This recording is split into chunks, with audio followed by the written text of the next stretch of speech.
ભાજપની આખી સરકાર અને ભાજપના નેતાઓ સત્તા મેળવવા માટે તમામ નીતિ નિયમો કાયદાને નેવે મૂકીને કામ કરવા માટે અધિકારીઓ પર જે દબાણ કરી રહ્યા છે એનો દાખલો દિયોદરમાં આપણે 25 તારીખે જોયો.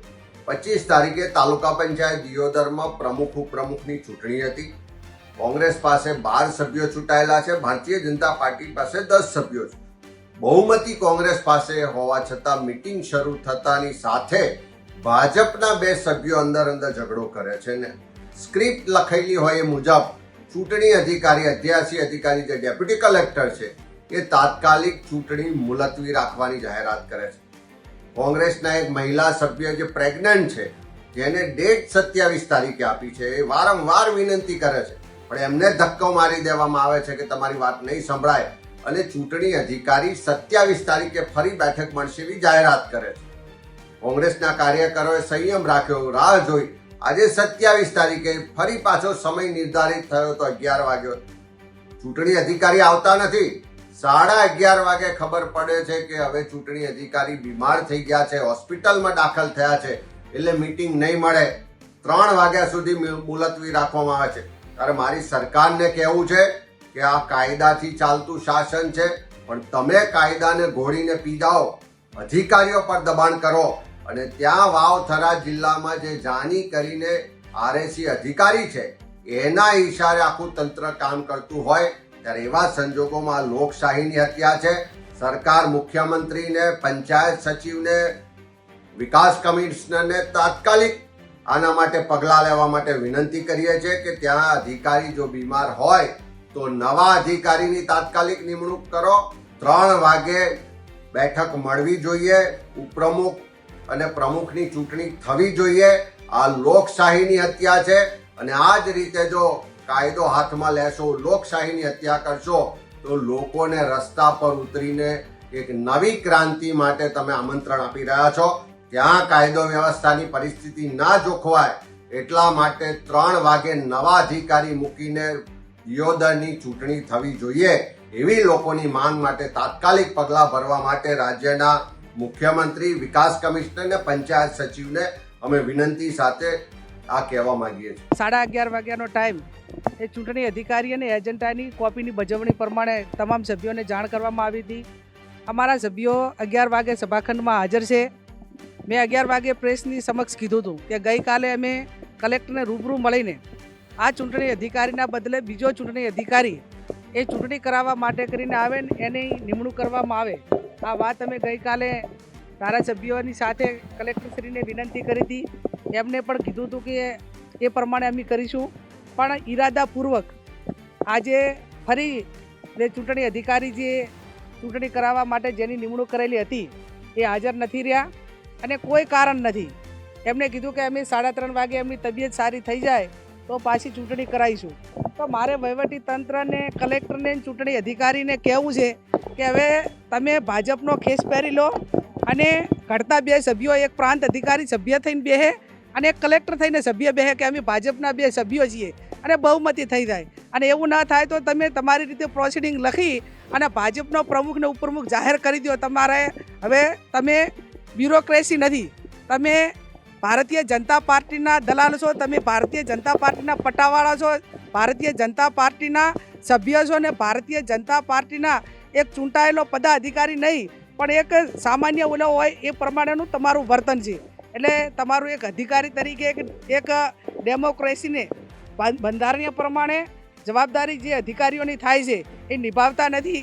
અને હવે પ્રજાએ જ્યારે આક્રોશ એક પરાકાષ્ઠે છે ત્યારે આ ગુજરાતનું વાતાવરણ એ દોડવાની જે એમની પોતે માનસિકતા ધરાવે છે અને આટલી સહનશીલતા કોંગ્રેસના કાર્યકરો અમે બધા ધોમ ધખતા તાપમાં એક બેનને અત્યારે ડિલિવરી છે, ડૉક્ટરે એની તારીખ આપેલી છે અને ચૂંટણી 11 વાગ્યા ને 11:30 વાગ્યાની મુલતવી રાખીને 3 વાગ્યાની કરી તો એ સભાખંડની અંદર ગાડલું નાખીને એ પંખાની નીચે એ બેન સૂતી છે.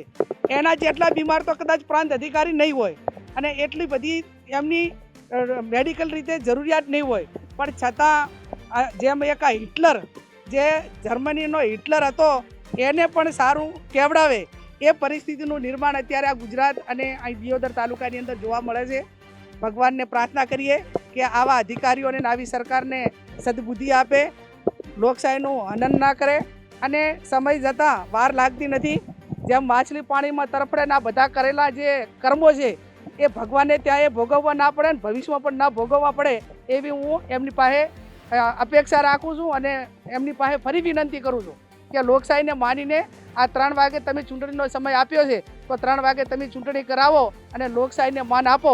અને જે બહેનની પીડા છે એ પીડાને થોડું પણ તમારી રાક્ષસી માયા, એક દયાહીન છો, એ ભલે તમે સત્તાના એક નશામાં આટલી હદે થતા હોય પણ તમારે ઘરે પણ કોઈક બેન છે, તમારા ઘરે કોઈક દીકરી છે, તમારા ઘરે પણ તમારા પત્ની કોઈક હશે અને એ પ્રસ્તુતિની આવી પીડામાં હોય ત્યારે તમને પોતાને કેવો અહેસાસ થાય, તમને કેવું ફીલ થાય એનો વિચાર કરીને એક આ ગરીબ બેન દીકરી ઉપર તમે દયા કરી અને 3 વાગે ચૂંટણી કરાવો એવી હું વિનંતી કરું છું. જે રીતે અમને શંકા હતી પ્રમ દિવસે ચૂંટણી અધિકારી દ્વારા જે રીતે મહણસોઈ વર્તન રાખીને ચૂંટણી રદ કરવામાં આવી ભાજપના દબાણમાં અને આજની તારીખ આપવામાં આવી હતી 11:30 અમે ગઈકાલે જ્ઞાનીબેન અને શિવાબેન બધા આગેવાનો ભેગા થઈને કલેક્ટરને પણ મળ્યા હતા, રજૂઆત કરી હતી. ચૂંટણી અધિકારી ઉપર અમને વિશ્વાસ નથી.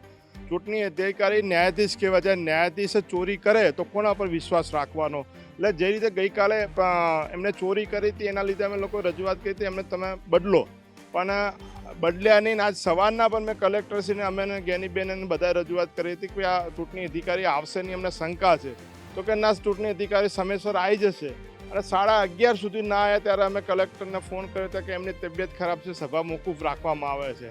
એટલે એક પ્રી પ્લાનિંગથી સભ્ય તોડવા માટે, લોકશાહીનું ખૂન કરવા માટે દિયોદરમાં પ્રયત્ન થઈ રહ્યો છે.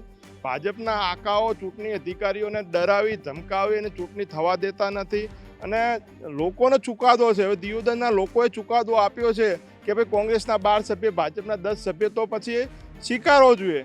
ક્યાંક અમારી પણ હાર થઈ છે તો અમે પણ સ્વીકાર્યો છે, ક્યાંક ભાજપની હાર થઈ તો એમને પણ સ્વીકારવો જોઈએ કે લોકોએ જાકારો આપ્યો છે તો સ્વીકારી લેવો જોઈએ. પણ ખબર નથી પડતી કેમ આવા નાટક કરવામાં આવી રહ્યા છે.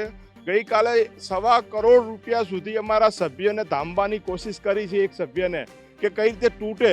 હવે એક નાના ડેલિકેટને તમે 1.25 કરોડ રૂપિયા આટલા ભ્રષ્ટાચારના પૈસા ભેગા કરી અને ભાજપના લોકો તોડવા માંગતા હોય, આ લોકશાહી માટે ખૂબ ખરાબ છે. મને તો એવું છે કે ભાજપનામાં પણ આંતરિક વિખવાદ છે ને એ આંતરિક વિખવાદના લીધે ક્યાંક ને ક્યાંક આ કાંડ કરવામાં આવી રહ્યો છે. ભાજપના જે ગ્રુપો છે એમાં એક ગ્રુપ ક્યાંક એવું ઈચ્છે છે કે સ્થાનિક ધારાસભ્યને આના કારણે નુકસાન થાય એના માટે કરીને આ ચૂંટણી યોજવા દેતા નથી. ભાજપનું એક ગ્રુપ એવું ઈચ્છે છે કે આવી રીતે સામાજિક આગેવાનો ઉપર ફરિયાદ કરી અને ભાજપના ધારાસભ્યને કઈ રીતે નુકસાન થાય એના માટે કરીને આખું આ કાંડ ષડયંત્ર રચતા હોય એવું લાગી રહ્યું છે આજે. તો બસ આ જ પ્રકારની ગુજરાતના રાજકારણની અંદરની માહિતી જાણવા માટે યુટ્યુબ ચેનલ સબસ્ક્રાઇબ કરો, અમારા ફેસબુક અને ઇન્સ્ટાગ્રામ પેજને ફોલો કરો.